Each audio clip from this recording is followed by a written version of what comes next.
कहानी डायन का बदला।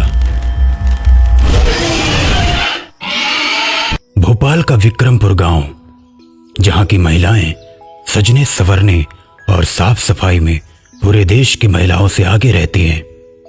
चाहे नए कपड़े खरीदने की बात हो, नए गहने खरीदने की, या फिर घर को साफ रखने की। विक्रमपुर गांव में माया नाम की एक महिला रहती है। गांव के किनारे माया का घर है। अक्सर माया के घर महिलाओं का जमावड़ा रहता है। माया के घर औरतों के जमावड़े के पीछे दो वजहें हैं। पहली कि माया का घर गांव के बिल्कुल किनारे है, जिससे गांव में आने वाली ठंडी हवा सीधे माया के घर से होकर गुजरती है और वहां बैठे सभी लोगों को सुकून देती है। और दूसरा कि माया बहुत ज्ञानी महिला है। उसके पास हर सवाल का जवाब है।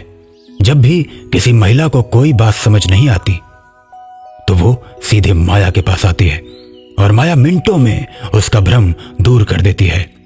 और आज दोपहर का समय, तेज धूप, लेकिन माया के घर नीम के पेड़ के नीचे बैठी सभी महिलाएं ठंडी हवा का आनंद लेकर बातें कर रही हैं कि तभी रीता चिल्लाते हुए आती है। माया दीदी, भाभी कल दोपहर से गायब है। न जाने कहाँ चली गई।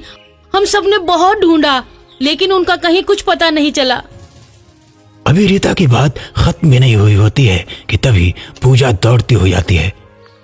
माया दीदी, अम्मा ना जाने दोपहर से कहाँ चली गई। पापा ने बहुत ढूंढा, मामा के घर भी फोन किया, पर उनका कहीं पता नहीं चला। मेरी मदद कीजिए दीदी। ये कहकर पूजा रोने लगती है। तभी रमेश भी अपने दोस्तों के साथ परेशान और बेहाल सा भागा हुआ आता है। दीदी, गजब हो गया दीदी। माया परेशान हो जाती है क्योंकि उसे पता है कि रमेश क्या बोलने वाला है। अरे क्या हुआ, बोलो रमेश। दीदी, मेरी और इन सब की पत्नी कल दोपहर से पता नहीं कहाँ गायब हो गई है। हमने बहुत ढूंढा मगर कहीं कुछ पता नहीं चल पा रहा है। दीदी, हमारी मदद करो। ये बोलकर सभी रोने लगते हैं। देखो, सबके साथ एक जैसा हादसा हुआ है। किसी की माँ तो किसी की पत्नी गायब हुई है। कोई आदमी गायब नहीं हुआ है, केवल औरत ही गायब हुई है, और वो भी एक ही दिन, एक ही समय। अब थोड़ी देर सोचने के बाद माया दोबारा बोलती है। अच्छा ये बताओ, कल कोई नया आदमी आया था गांव में? नहीं दीदी, कोई नया आदमी नहीं आया था। माया दीदी, कल एक नई चूड़ी वाली आई थी। वो बोल रही थी जो पहले चूड़ी वाली आती थी वो उसकी माँ थी। आजकल वो बीमार है, लेकिन दीदी उसको देख के थोड़ा डर लग रहा था क्योंकि उसका चेहरा अजीब था। पूजा की बात सुनकर माया थोड़ी गंभीर होकर सोचने लगती है। तो कल सब लोग तैयार रहना। जैसे ही वो औरत आती है, उस औरत को पकड़ना है। माया तांत्रिक बाबा को फोन करके सारी बात बताती है। तांत्रिक बाबा विक्रमपुर गांव आ जाते हैं। थोड़ी देर ध्यान लगाकर बैठने के बाद तांत्रिक बाबा बोलते हैं। ये कोई आम औरत नहीं, ये तो चुड़ैल है। यही गांव की औरतों को अपने वश में करके ले गई है। तो बाबा, तो वो सभी औरतें कहाँ हैं? उनको बचाइए बाबा। जब तक हम चुड़ैल को नहीं पकड़ लेते तब तक हम कुछ नहीं कर सकते। आने दो उस चुड़ैल को। जैसा मैं बताता हूँ वैसा ही करना।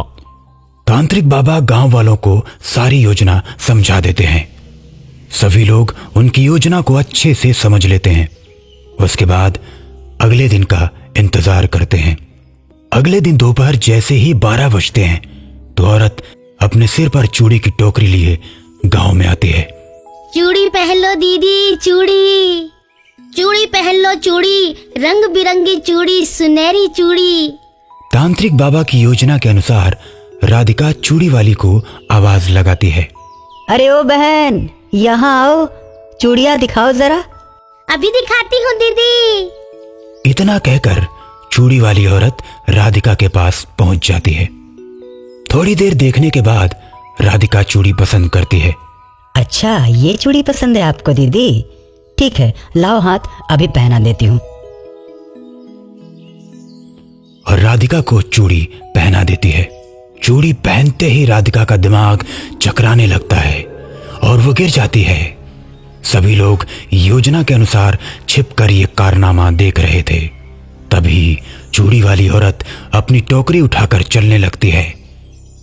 जब वो कुछ दूर पहुंच जाती है तो उसके बाद राधिका अचानक से खड़ी हो जाती है और बिना मुड़े सीधे धीरे धीरे चूड़ी वाली की ओर बढ़ने लगती है, जैसे कि उस चूड़ी वाली ने राधिका को सम्मोहित कर लिया हो। तांत्रिक बाबा के इशारा करने पर माया और पूजा राधिका को दोनों ओर से पकड़ लेती हैं। राधिका के पांव रुकते ही वो औरत भी रुक जाती है और पलटकर देखती है। तभी तांत्रिक बाबा उस औरत के सामने आकर उसे ललकारते हैं। कौन है तू? है औरत, कौन है तू? और राधिका को कहाँ लेके जा रही है? तांत्रिक के इतना कहते ही देखते औरत नीले रंग में बदल जाती है। उसकी लाल आंखें एकदम भयानक लगती हैं।